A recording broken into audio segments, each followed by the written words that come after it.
You want my leg? You want my leg? Ojo na ile. Stop.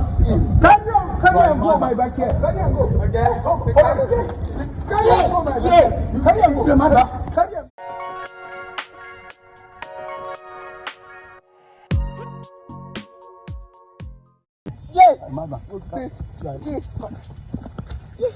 Yeah. Oga, beg. Move. Oga, beg. Oya, go down. Run, Abi. No, yeah. Yeah, okay. Oya, lie down first. Lie down first. Yeah, kiss her, alright. Yeah, stand up. Yeah, offer. I don't want to say anything for your body. Yeah, beg. You believe, Oga, beg. You know say Oga kiss. No talk. If you talk again. Offer. Oya, go down. Oya, leave. Go down. Yeah, carry that. Offer. No move. You are a barrow. Carry on. I say carry that stick. Leave her. Carry on. Go. Stand up. I plugged up your own. Carry on. Go. Carry on. My mother. Carry on. Oh yeah. Go down. Yeah. Oga, don't fall. My mother. Yeah. Must be. Stand. Carry. Get up. Go carry that stick. Carry on. Yeah, go down. Better move, guys. Oga. Oh, Mapu, Dad. Yeah. Stand up. Carry on. Carry on. Wait. Leave on. You. Yes, sir. Yeah. Where my money? You. I just look at you. See, I look you. Yeah. You have been away. Yeah. The bitch is carry her back. No, carry her. No. That's it. Where you pretend for my money? I swear to God. I said, now wait. What did you wait? We let it down. Can't you move me waiting? Madman, don't collect that. Madman, collect my clothes. Yes, okay. Go down. Madman, my money, I won't see him. No. If not, I will kill you. You don't say madman. That will make me so worried. Calm down. Do you know what is going to happen, right? He's going to refund your money. He's going to refund this guy where they took say money, don't go. If they tell me say where I don't collect them.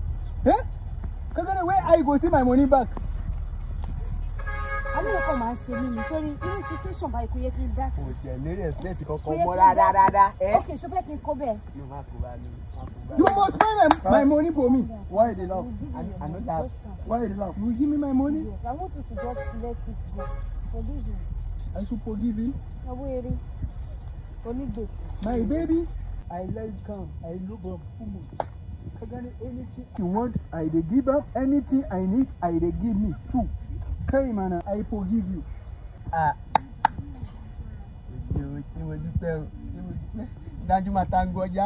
You want to call my papa name? No, Papa, I don't know. What tell you my papa name? No, but I just call her. No, bet. Tell you be dying matter. You see that? I do. No bet. Stand up. Okay, man. Stand up.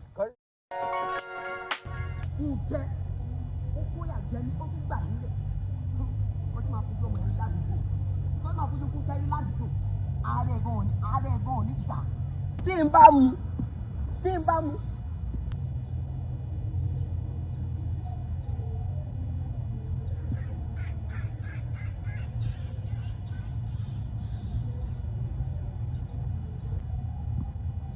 You know, tell her that go me.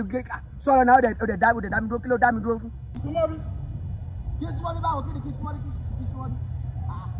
Oh, now I guess. It's a celebrity. It's hand camera so they get born.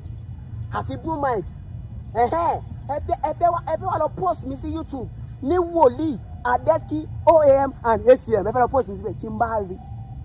Some of them Mbari mbe. I'm another follow. Ongo janga mingi danga. Omu brand when you go janga. Kilo kweli. Somebody. I'm gonna just control me.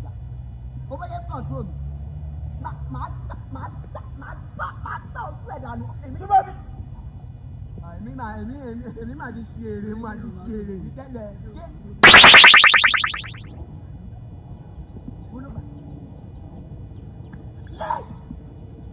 Fíìmù kan ló jẹ rírì ni kí ló pẹ̀lú kí ló jẹlẹ̀. Ìwọ. Oúnjẹ mi. Jẹ oúnjẹ mi jẹ oúnjẹ. Olọ́jọ́ oúnjẹ mi. Olọ́jọ́ oúnjẹ mi. Òun dà. Òun dà. Òun dà. Ó lọ. Títí jẹjẹ.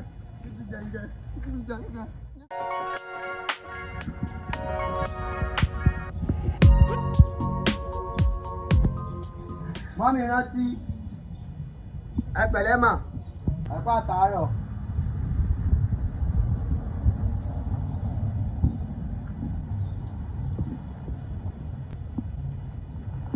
Ẹ dùn náà. Ṣé kìí ṣe wọn lọ mo rí lọ́nà tẹ́lẹ̀? Kí ló ṣẹlẹ̀? Kí ló kó èmi àti ẹ náà? Kí ló pa èmi àti ẹ pọ̀? Kí ló ń sọ? Ó ń gbé jẹjẹ mi jìdàngà.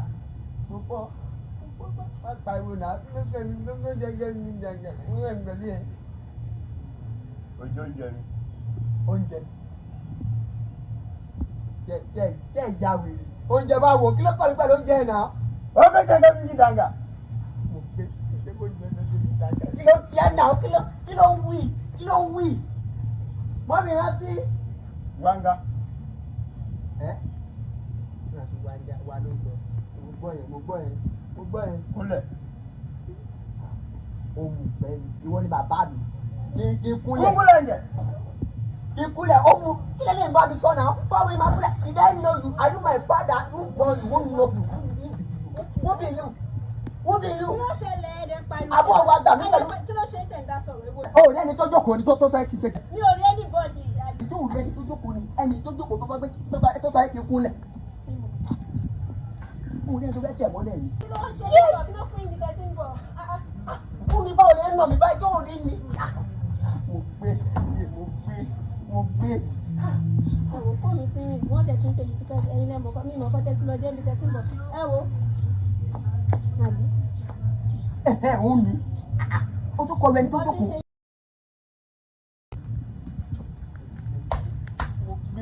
Mo gbé. Ṣé wàá rí ni? Kí ló ń wò yí kàdé gédéré? Ìwọ gan. Owó jẹjẹ mi ni. Kí là ń wí kí ló ń sọ? Kí ló ń wí? Ògbọ́. Mọ́mí rántí dà. Ògbọ́. Kí ló ń gbọ́?